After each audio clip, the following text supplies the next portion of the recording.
Bonjour, c'est Philippe Giraud. Nous allons dans ce tutoriel procéder à l'installation du CMS WordPress, installation de base pour mettre en ligne une première version d'un site, évidemment très pauvre, et que nous continuerons dans des tutoriaux ultérieurs. Alors le début de ce tutoriel démarre sur le site de WordPress, fr.wordpress.org, qui est la partie française du site du CMS, sur laquelle nous allons pouvoir récupérer ici l'archive de la dernière version disponible en français, 3.4.2, à l'heure où je procède à cette installation, que je récupère ici par un téléchargement sur mon disque. Voilà qui est fait. Je récupère le contenu du zip, un dossier qui contient l'ensemble du CMS que je copie et que je colle. Alors ici je suis sur une configuration WAMP, c'est-à-dire un serveur web local. Alors je me contente de coller les fichiers dans le dossier 3W de ce serveur, c'est-à-dire le dossier considéré comme public. Dans la réalité d'un service web, on utiliserait un FTP pour remonter ce dossier sur le serveur dans la zone destinée à accueillir le futur site internet. Voilà, le système est copié. Donc ça, c'était la première étape. La deuxième étape va consister à aller dans l'administration de la base de données pour créer une base de données, si on en a les moyens en termes d'administration. Sinon, on utilisera une base de données existante, on viendra mettre nos tables dedans. Ici, on va créer tout simplement une base de données spécifique à cette installation. Je vais l'appeler WordPress. Vous verrez pourquoi un petit peu plus tard. La base est créée. Et donc maintenant, je vais pouvoir aller, grâce au navigateur, à la racine du site internet que je viens d'installer. Alors évidemment, pour l'instant, le système ne trouve pas de site, il trouve que des fichiers bruts d'installation, et il va remarquer en premier qu'il manque un fichier de configuration pour pouvoir vraiment lancer le site.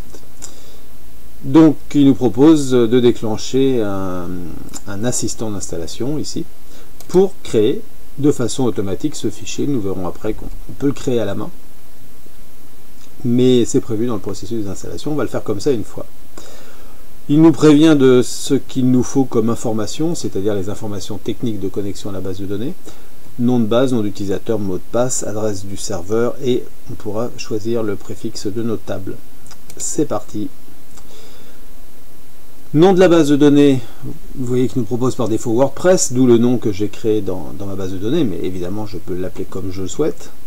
L'identifiant sur un serveur WAMP et sur pas mal de serveurs MySQL, l'identifiant par défaut de l'administrateur principal, c'est root. Après, selon la configuration, il y a ou il n'y a pas de mot de passe. Dans ma config, il n'y en a pas par défaut. Évidemment, dans une config réelle, l'administrateur est toujours protégé par un mot de passe. Ici, je suis en pur local, c'est-à-dire avec aucun accès depuis l'extérieur, donc sans aucun risque de sécurité. L'adresse de la base de données localhost. Je suis sur une config où Apache, PHP, MySQL sont sur le même serveur, sur la même machine. Donc on accède à la base de données, PHP accède à la base de données par localhost. Si on était sur une configuration plus large avec plusieurs serveurs, il faudrait peut-être indiquer ici l'adresse IP du serveur MySQL ou son nom de machine. Enfin, le préfixe des tables, il nous propose WP underscore. Si on voulait renforcer un petit peu la sécurité, ou bien surtout parce que si on voulait installer plusieurs sites internet WordPress sur le même serveur, et donc dans la même base de données, il faudrait absolument jouer sur le nom des tables pour que les tables du premier site ne se mélangent pas avec les tables du deuxième site. J'envoie tout cela.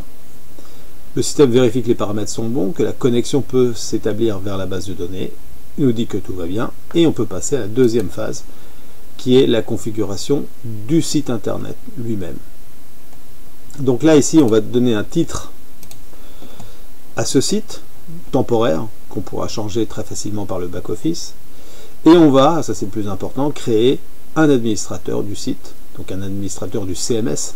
Ce coup-là, c'est pas technique, c'est rédactionnel si on peut dire, et administration globale du site. C'est un administrateur, son nom, je vais garder le nom par défaut admin, et je vais lui mettre un mot de passe.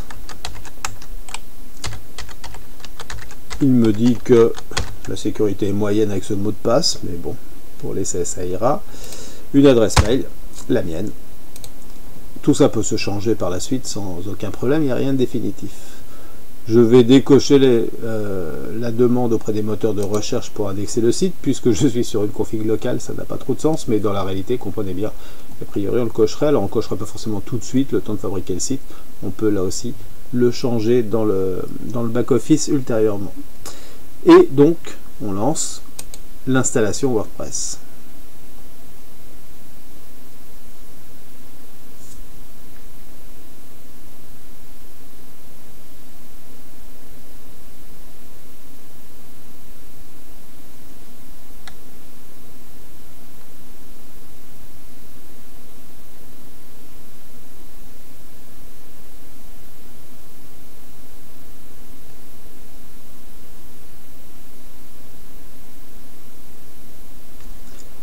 Voilà, l'installation s'est bien placée.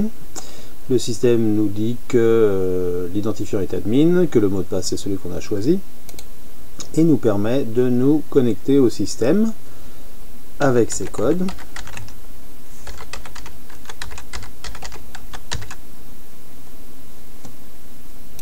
Et d'accéder donc à la partie back-office d'administration du site et de voir à l'intérieur ce que l'installation a créé. Alors pour ça, je vais dézoomer un peu. Donc là, nous arrivons sur le tableau de bord. Nous allons le détailler un petit peu plus tard dans un autre tutoriel pour voir le paramétrage de base. Tout ce qu'on voit ici, c'est qu'il y a déjà un peu de contenu. Il y a un article, il y a une page, il y a une catégorie, il y a un commentaire. Et je m'arrêterai là pour cette présentation. Donc voilà le tableau de bord qui nous occupera dans la suite de ces tutoriels. Pour l'instant, ce que je voudrais vous faire voir, c'est en quoi consiste la configuration et que comporte le fichier de config que l'installation a créé.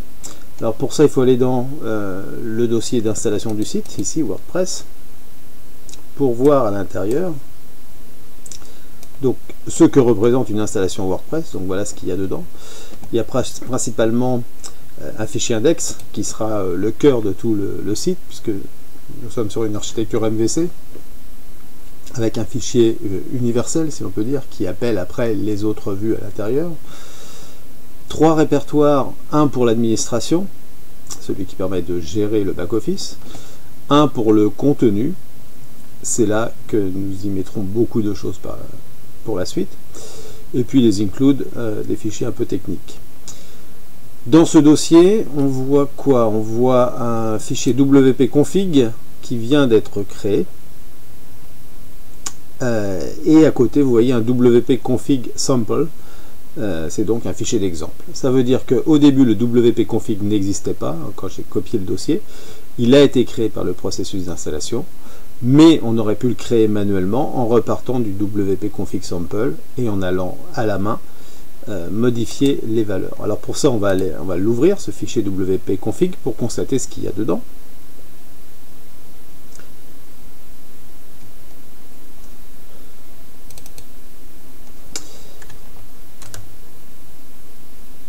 Le fichier est documenté, donc c'est assez facile de comprendre. On va retrouver principalement, vous voyez, les paramètres de connexion à la base de données, ceux qu'on a saisis dans l'assistant. Le dbname WordPress, le user root, le password vide, et le nom de la machine serveur localhost. Avec ces 4 paramètres, le système derrière, qu'est-ce qu'il fait? Il fait du PHP. Il fait donc un MySQL Connect et un MySQL Select DB. Alors, il fait ça s'il le fait avec les instructions de base de MySQL. Il le fait sûrement autrement, sûrement en PDO. Et je vous renvoie à d'autres tutoriels sur mon site pour comprendre les différences. Mais quand on fait du WordPress, du coup, on ne se soucie pas de ça. On a juste des paramètres à fournir. Un dernier paramètre ici, l'UTF-8, qui permet de préciser le char7, le jeu de caractères, qui va être utilisé pour le stockage des caractères un peu particuliers. Le dbcolate, on n'y touche pas, sauf dans des cas très particuliers, c'est par rapport à la structure et au type de base de données. Donc c'est un paramètre d'administration avancé, on ne va pas en parler maintenant. Si on parcourt ce fichier pour savoir ce qu'il y a dedans, vous allez trouver un peu plus bas ici des clés de salage pour le hachage des informations qui sont confidentielles dans le système et qui ne doivent pas être stockées en clair dans la base de données. Donc on pense principalement au mot de passe bien évidemment, mais il y a d'autres sujets qui sont traités de cette façon-là dans la base de données WordPress, et donc il y a un certain nombre de clés qui sont utilisées, qui sont générées ici aléatoirement. Si vous comparez deux installations WordPress, vous n'aurez pas les mêmes valeurs bien évidemment, et puis surtout après vous pouvez les changer ces valeurs pour obliger tous les utilisateurs à se reconnecter comme c'est expliqué ici au-dessus. Un peu plus bas, le préfixe des tables de la base de données, WP underscore, que vous pouvez changer quand vous le souhaitez. Alors ça veut dire que pour que ça marche, il faut que le préfixe qui est inscrit ici corresponde évidemment au préfixe dans la base de données. Ça veut dire que si vous changez, il faut changer des deux côtés pour que ça fonctionne. Enfin, un dernier paramètre qui nous intéresse ici, qui est le paramètre de langue. On a installé directement une version française. Donc ça veut dire que la langue utilisée c'est le français, donc le code c'est le code langue fr_fr, minuscule à gauche, majuscule à droite, ce qui veut dire le français de France par rapport à d'autres versions possibles. Ici en fait ce qu'il faut comprendre, c'est que quand on installe la version française, on installe en fait une version anglaise plus des fichiers de traduction. Si on regarde dans WP Content, on va trouver un dossier Languages, ici, dans lequel on retrouve les fichiers FR, plusieurs fichiers qui permettent de traduire l'ensemble du système WordPress, et principalement donc du back-office.